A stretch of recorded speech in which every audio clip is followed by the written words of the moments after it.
Salve, salve nação alvinegra, começando mais um vídeo aqui no canal John do Timão. Então se você tá chegando, já deixa o seu like, se inscreve pra gente bater a meta de 111 mil inscritos. Conto com a colaboração de todos, vamos pra cima e vai Corinthians. Uma ótima terça-feira a todos os corintianos e corintianas que me acompanham. Novidades importantes aí sobre o nosso Coringão, questão de Memphis Depay, situação aí do fundo imobiliário da Arena, o jogo do Hugo Souza hoje, né, pela seleção brasileira e muito mais. Peço que me sigam nas redes sociais, todos os links aqui embaixo na descrição. Vamos pra cima e editor, pode rodar a vinheta. Salve o Corinthians! Bom, família, quero trazer aqui para vocês a GoCase, parceira do canal John do Timão, para você que quer adquirir aí produtos oficiais e licenciados, né, do nosso Coringão, como por exemplo esse copo térmico aqui, ó, personalizado, ó, John do Timão, bem bacana. Eu recomendo para vocês aí os produtos da GoCase. Tem garrafa térmica também, ó, tudo personalizado, dá para colocar o nome, tranquilo. Temos aqui, ó, uniforme 1 e 2 do Corinthians, das capinhas de celulares e muitas promoções, né, que temos aí no site da GoCase. Capinha, compre duas, pague apenas uma. Temos também as promoções aí para copo térmico, para garrafa térmica e, obviamente, você utilizando aí o cupom John do Timão vai ter 10% de desconto em compras acima de R$ 99, tá? Então aproveitem. Temos outros produtos, né, no site da GoCase, eu recomendo demais, tá? Sempre trouxe aqui para vocês a GoCase, utilizo os produtos no meu dia a dia e recomendo aí que vocês adquiram, porque temos aí a linha do Corinthians e temos a linha Clean, né? Ah, não quero nada do Corinthians nesse momento, quero só aqui um copo bacana, quero uma mochila, quero uma bolsa térmica, não importa, né? A GoCase vai te atender da melhor forma. Bom, família, vamos para começar, né, com as nossas novidades. Hoje tivemos Japão e Brasil 3-2 para a seleção japonesa, de virada, inclusive. O Brasil no primeiro tempo fez 2-0, tava um jogo tranquilo, um jogo até certo ponto controlado, né? Era uma seleção alternativa do Brasil, vamos colocar assim. O Ancelotti fazendo muitos testes, tá? Tanto que a linha defensiva era Paulo Henrique, do Vasco, Fabrício Bruno, do Cruzeiro, Beraldo, do PSG e o Carlos Augusto, da Inter, com o Hugo Souza no gol, né? E aí, cara, é isso. Primeiro tempo, o Brasil relativamente bem, fez os gols, dominou a partida. Ok. Segundo tempo, mudou da água pro vinho. A gente tem um ponto muito chave nessa virada, inclusive, do Japão, que é o primeiro gol, uma falha do Fabrício Bruno, né? Uma falha que a bola estava no pé dele, ele simplesmente errou o passe, né? Caiu para trás, entregou a bola pro atacante dentro da área, o cara fez o gol. Então, assim, não foi uma jogada criada pelo Japão. O Japão, obviamente, melhorou no segundo tempo, estava pressionando mais a seleção brasileira, só que o primeiro gol, nesse início da reação japonesa, é um gol dado pelo Brasil, tá? Segundo gol, um gol contra do Fabrício Bruno. Um erro de marcação, inclusive, da defesa, né? Tanto do lado esquerdo quanto do lado direito, e um gol contra do Fabrício Bruno. E o terceiro gol é um escanteio, que não lembro, é o Minamino, né? O Ueda, não lembro quem cabeceia, dentro da pequena área. E aí a bola vem em cima do Hugo Souza e a bola vai pro gol, né? Se fosse outro goleiro, né, já sendo honesto com vocês, o próprio torcedor corintiano, meu Deus, que falha, que isso, que aquilo. Então sim, foi uma falha do Hugo Souza no terceiro gol do Japão. Mas também foi uma falha da defesa na marcação. O Beraldo não pode ficar olhando o cara cabecear dentro da pequena área. O cara não pode ter o espaço e a liberdade que ele teve para cabecear dentro da pequena área. É um cabeceio a queima-roupa, é um cabeceio difícil. Só que você olha, a bola vem em cima do goleiro, apesar da proximidade, e vai pro gol, né? E aí é para fechar o combo da atuação da seleção brasileira, né? Para fechar o combo. E como a gente já tá acostumado com o Yuri Alberto, aconteceu com a seleção hoje também, tá? O time falhou, o mental foi lá no pé. O time tava perdido em campo. Perdido, tá? Inclusive teve uma outra finalização fácil pro Hugo Souza encaixar a bola. Ele quase tomou outro gol, né? Por quê? Porque o mental vai lá pro chão. Então o Hugo precisa corrigir isso, tá? Precisa corrigir isso. A gente, principalmente, né, quem assistiu o jogo, entende que não foi responsabilidade dele, né, não foi culpa dele que o Brasil tomou a virada, mas eu garanto pra vocês, tá? Que as páginas, programas esportivos já estão com a pauta pronta para colocar a culpa no Hugo Souza, tá? Eu garanto para vocês. E eu quero saber a sua opinião, quem assistiu o jogo, quem não assistiu ainda, quem viu os lances aí, comentem a sua opinião. Bom, senhor José Martínez, finalmente descobriram, né, o que aconteceu com ele por conta desse sumiço dele. Basicamente, ele teve problemas com a documentação do filho dele. Nos 3 dias, né, que ele tinha de folga, ele foi para os Estados Unidos, de lá foi para Colômbia. Na Colômbia pegou um carro, foi para Venezuela, que é o país dele, né, o país natal. Aí ele ia voltar da Venezuela para Colômbia de carro e pegar um avião na Colômbia para o Brasil.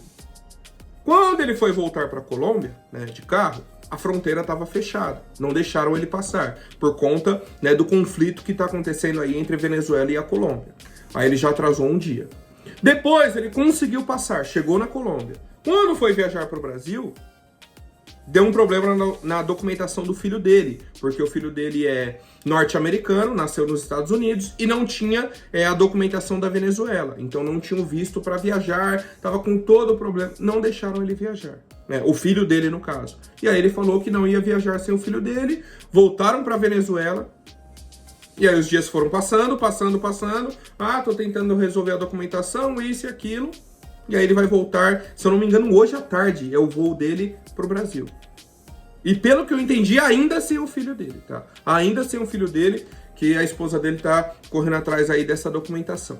Então, no fim das contas, não valeu de nada ele ficar, não resolveu nada. E assim, um cara que vinha sendo titular da nossa equipe, agora perde espaço, né? Tá fora do jogo de amanhã contra o Santos. Inclusive, né, o técnico Dorival Júnior seguiu aí a preparação para a partida de amanhã com algumas mudanças, né? Temos aí 3 jogadores fora em relação ao último jogo. Hugo Souza, que está suspenso, tomou o 3º amarelo, então teremos Felipe Longo no gol. Matheus Bidu também está suspenso com o 3º amarelo, e aí teremos Hugo, né, na lateral esquerda, e o José Martínez, que aí por conta de todo esse problema, né, de documentação, das faltas dele, o sumiço dele, não estará disponível para o jogo de amanhã, e aí vai entrar o Angileri e puxa o Ranieri para volante. Tá? O Angileri vem de zagueiro, 3º zagueiro. Então, são essas as mudanças para amanhã. Provavelmente ainda sem Garro como titular e ainda sem Memphis Depay como titular, tá? Isso, pelo menos, o que tivemos no treino de ontem, tá? O que tivemos no treino de ontem, segunda-feira. Hoje podemos ter alguma mudança. Podemos ainda ter alguma mudança e aí a gente atualiza no vídeo de amanhã, tá? Mas de qualquer forma é isso, o Corinthians segue a preparação para o clássico de amanhã contra o Santos, um jogo importante, uma sequência que a gente tem contra os times ali que estão abaixo da gente na tabela, né? Santos e Atlético Mineiro, para que a gente possa cada vez mais distanciar da parte de baixo e sonhando com alguma coisa ali no meio de tabela para a parte de cima, tá? E outra informação importante, inclusive agora do Luiz Fabiani, que ontem tivemos uma conversa entre Dorival Júnior, Fabinho Soldado e o meio-campista Gui Amorim, que é um dos destaques aí da categoria de base do Corinthians, né? E vem treinando com o time principal e em algumas oportunidades. E aí a conversa foi no seguinte sentido, que ele vai começar a fazer parte de mais treinamentos com o time principal e vai ser preparado para receber essa chance no time de cima. Lembrando que ele é um meia armador de origem, tá? Então, é o articulador ali da equipe e que a gente vem sofrendo, né, com essa posição, principalmente com as últimas ausências aí que tivemos de Rodrigo Garro. Então, o Gui Amorim já deveria, né, estar ali participando, já poderia até ter tido alguma oportunidade, mas a partir de agora, né, tivemos aí essa conversa do Dorival, do Fabinho Soldado com o atleta. Tomara que a gente possa ver o jogador aí nos próximos jogos, tá? E quero saber a opinião de vocês também sobre o Gui Amorim, um jogador que é destaque da base, né? Se vocês acham que ele deveria já ter tido a oportunidade, se é o momento certo agora, qual a avaliação de vocês? Bom, família, ontem eu comentei sobre a situação do Pedro, né, atacante ex-Corinthians que está no Zenit e deve receber uma proposta aí do Al Ahly em 350 milhões de reais. que o Corinthians teria um valor ali de mais de 100 milhões de reais, né? E aí é o seguinte, o valor que o Augusto Melo vendeu os 30% do Pedro são de 39 milhões de reais para pagar a dívida aí com o empresário Fernando Garcia. Ou seja, trocamos 39 milhões, né? Trocamos 100 milhões, mais de 100 milhões na verdade, por 39. E tá aí, tá? E tá aí. Essas são as gestões do Corinthians. Essas são as pessoas profissionais, capacitadas e técnicas que temos, tá? Então, tá difícil, família, tá difícil. Inclusive, eu vou tentar hoje, tá? Eu vou tentar hoje soltar o vídeo sobre a Safiel, tá? Vou tentar hoje aí trazer esse vídeo pra gente debater um pouco mais. Inclusive, faltam 15 dias, né, pro lançamento oficial do projeto, que vai ser no dia 28/10. Bom, ontem a Rádio Craque Neto trouxe uma informação muito importante também, que o Corinthians está tentando retirar a empresa REAG, R-E-A-G, tá? Ela, inclusive, nesse momento, administra o fundo imobiliário da Neoquímica Arena, junto ali com a Caixa Econômica Federal, tá? Um ponto importante dessa situação, o Corinthians não pode simplesmente chegar lá e falar, ó, quero trocar a empresa aqui que está administrando o fundo imobiliário. Essa mudança tem que passar pela aprovação da Caixa Econômica Federal, certo? Eu acho que não teremos problemas nesse sentido. Por quê? A REAG foi retirada, inclusive, do CVM, que é o... até peguei a sigla aqui, ó. Comissão de Valores Mobiliários, né? Como se fosse ali um órgão fiscalizador, um órgão regulamentador da parte financeira, né? De fundos imobiliários, esse e aquilo, que a gente tem aqui no Brasil, tá? Eles foram retirados do CVM. Retirados dessa comissão por conta de uma investigação policial relacionada ao crime organizado. Ou seja, a empresa já não está bem vista no mercado. Já não está bem vista. E aí, né, o Corinthians vai tentar essa mudança. Não sabemos qual é a próxima empresa, tá? Não sabemos ainda. Mas teremos aí essa possível mudança. Inclusive, tá? Queria puxar alguns ganchos aqui sobre esse assunto. A questão desse fundo imobiliário da Neoquímica Arena é um assunto até meio nebuloso, tá? Porque a gente não tem atualizações de valores, de como isso é administrado, como está funcionando, de nada, tá? A gente não tem um balanço financeiro sobre o fundo imobiliário da Arena. Ou seja, transparência zero, tá? Zero. E aí eu tô falando de todas as últimas gestões. De Augusto Melo, do Ilho, Andrés, todas. A gente não tem essas informações. Ah, o fundo imobiliário arrecada tanto, tá pagando dessa forma. A gente simplesmente não sabe, tá? Não sabe se está sendo bom, se está sendo ruim. Não tem como avaliar se você não tem informação, tá? E aí, entra esse agravante da questão aqui do envolvimento, do possível envolvimento deles, né, com o crime organizado. Estão sendo, inclusive, investigados quanto a isso. Então, o Corinthians está tentando essa mudança. No meio disso tudo, a gente tem naming rights, que o presidente Soneca segue dormindo. Empresa que administra o estacionamento. Tem mais ou menos um mês que o Osmar Stabile falou que estava tudo certo. Não, a empresa a gente já aceitou, tá só passando pelo compliance.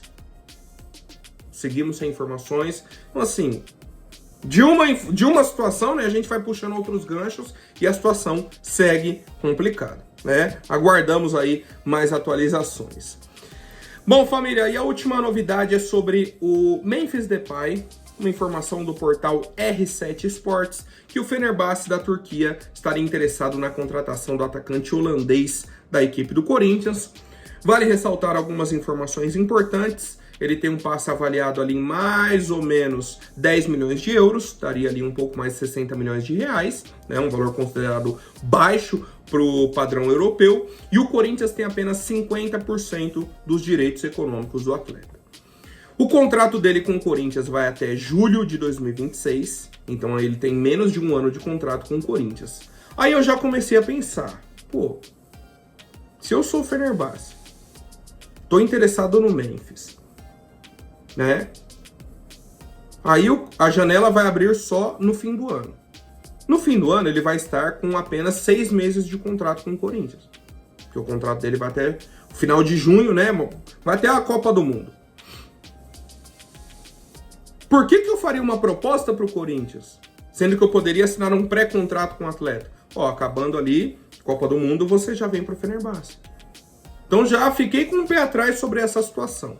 Mas tivemos uma outra informação, que inclusive essa é do André Hernan, da ESPN, que o Corinthians está interessado na renovação de contrato com o atacante holandês. Né? Mais uma vez, o contrato dele encerra aí no meio do próximo ano. E o Corinthians já está pensando nessa renovação, estudando como pode fazer uma proposta para o atacante holandês. Eu, particularmente, sou a favor da renovação de contrato com ele, mas temos alguns pontos aqui importantíssimos. Precisamos rever muitas cláusulas desse contrato. Essa questão de bonificação pesa demais. Outro ponto. Boa parte do salário dele é pago pela Esportes da Sorte. Então essa renovação tem que envolver algum patrocinador também, tá? Também, certo? Então assim, pela parte esportiva, sou a favor de renovar o contrato. Pela parte financeira, eu sou contra, tá? Então se a gente conseguir unir a parte esportiva com a parte financeira da realidade do Corinthians, então vai ser um contrato sem essa questão de bonificação por participação em gols, isso e aquilo, tal. Opa, beleza. Gostei do projeto, vamos seguir, tô feliz aqui, pronto. Aí daria para renovar com tranquilidade, tá? Eu acho que a gente precisa entender essa situação, né, da parte financeira, desse novo contrato, dessa nova ideia de contrato, para que a gente pense e consiga aí apresentar essa proposta, né, de renovação, certo? Quero saber a opinião do torcedor corintiano, então, quanto a esse interesse do futebol turco, do Fenerbahçe e tudo mais, na minha avaliação é tranquilo, tá? Não acho que seja algo que assuste hoje o torcedor corintiano, e tem essa questão da renovação de contrato que nossa diretoria já está estudando, tá? Essa possibilidade para renovar o contrato do atacante holandês. Comente aqui a sua opinião, deixa o seu like, se inscreve e se tornem membros, clique no botão hype, um forte abraço e vai Corinthians!